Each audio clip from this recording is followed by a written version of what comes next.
नमस्कार, कशा आहात सगळे? तर पुन्हा एकदा आपलं स्वागत आहे पायल रेसिपीज मध्ये। आज आपण मस्त अशी तुरीच्या दाण्यांची उसळ बघणार आहोत। तर हे जे तुरीचे दाणे आहेत हे शेंगांचे नाहीयेत। जेव्हा आपण तूर ही विकत घेतो डाळ बनवण्यासाठी तेव्हा आपण त्याला छान असं पाण्यात भिजवून ठेवतो। त्यानंतर अशा प्रकारे जे दाणे आहेत हे तयार होतात। त्याची उसळ खूप सुंदर लागते। तर आज आपण हीच उसळ बनवणार आहोत। तर मी इथे हे तुरीचे दाणे घेतलेले आहेत। तर चला आता पुढे काय करायचंय ते आपण बघूया। तर हे जे तुरीचे दाणे आहेत हे जास्त भिजलेले नव्हते, म्हणून मी अगदी 5 मिनिटांसाठी हे गरम पाण्यात ठेवलेले होते। आता आपल्याला पॅन मध्ये जवळपास 3 ते 4 चमचे तेल टाकून घ्यायचंय। इथे आता तेल छान असं गरम झालेलं आहे। यामध्ये आपल्याला अर्धा चमचा मोहरी टाकायची आहे, 1 चमचा जिरे,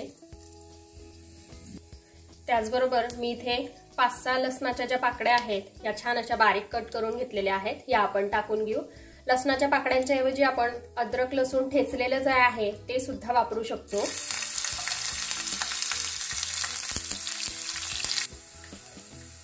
3 हिरव्या मिरच्या मी बारीक कट करून घेतलेल्या आहे, या सुद्धा टाकून घेऊ।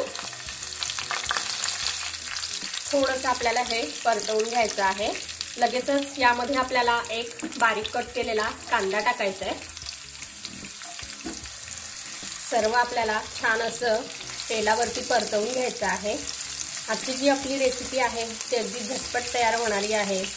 उसळ जी आहे ही खायला पाहिजे, शरीरासाठी चांगली असते। तर तुम्ही अशा प्रकारे जेव्हा घरी तूर आणाल डाळ बनवण्यासाठी तेव्हा ही रेसिपी नक्की ट्राय करून बघा। आणि आवडली रेसिपी तर लाईक करा, त्याचबरोबर शेअर करा, सबस्क्राइब करायला मात्र विसरू नका। म्हणजे अशा छान छान आणि मस्त अशा रेसिपीज मी तुमच्यासोबत शेअर करत राहील। थोडासा मी इथे कढीपत्ता घेतलेला आहे, याला कट करून घेतलेला आहे।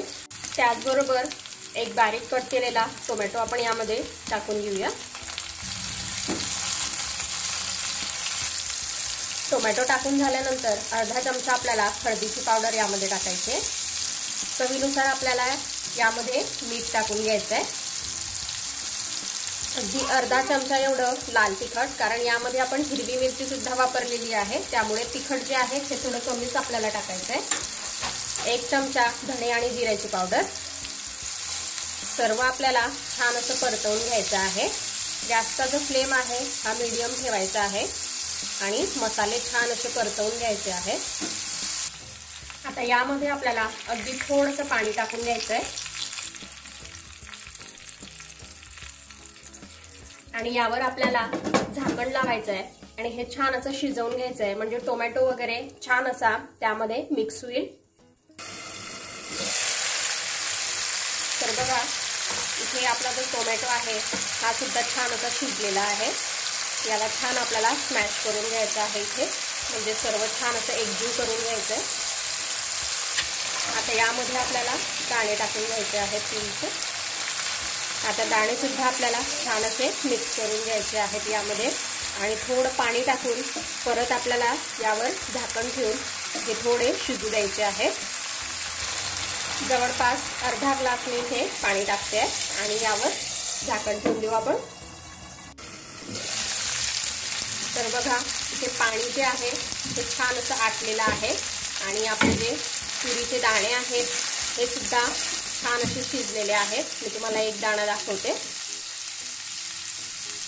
बघा अगदी सहज स्मॅश होतोय। असेच आपल्याला हे दाणे करून घ्यायचे आहेत। तर इथे आपले तुरीच्या दाण्यांची जी उसळ आहे ही खाण्यासाठी रेडी आहे। बघा किती छान झालेली आहे आणि मस्त अशी शिजलेली सुद्धा आहे। मी गॅस इथे बंद केलेला आहे।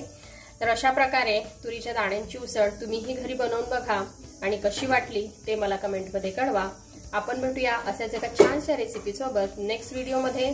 तोपर्यंत आपली काळजी घ्या आणि जाता जाता चॅनलला सबस्क्राइब करा। Take care, bye bye.